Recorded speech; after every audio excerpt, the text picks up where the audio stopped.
আমাদের শরীরে যেরকম ব্লাড প্রেশার রয়েছে, আমাদের চোখেও কিন্তু আই প্রেশার রয়েছে। সেটা কিন্তু আমরা সবাই অবগত নই এবং এই প্রেশার বাড়লে কিন্তু চোখের কিছু খারাপ রোগের মধ্যে সবচেয়ে বেশি যেটা সমস্যা সেটা হচ্ছে গ্লোকোমা। সেই গ্লোকোমায় চোখের নার্ভের ক্ষতি করে এবং সেই ক্ষতি কিন্তু ১ম অবস্থায় কিচ্ছু বোঝা যাবে না।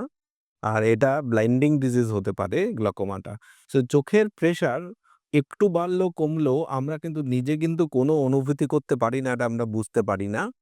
এটা বাৎসরিকভাবে চোখের চেকআপ করে জেনারেলি আই প্রেশার চেক করা হয় এবং এই আই প্রেশার লেভেলের উপরে ভিত্তি করে কিন্তু আমাদের আগামী বুঝতে হয় যে গ্লকোমার দিকে যাচ্ছে কিনা, কারোর প্রেশার বেড়ে গেছে কিনা। বিশেষত যাদের glaucoma family history of glaucoma রয়েছে তাদের কিন্তু অবশ্যই প্রতি বছরই চোখের নরমাল যে কম্প্রিহেন্সিভ আই চেকআপ আছে, যেখানে আমাদের আই প্রেশার চেকটা পার্ট অফ ইট থাকেই, সেটা কিন্তু অবশ্যই করা উচিত।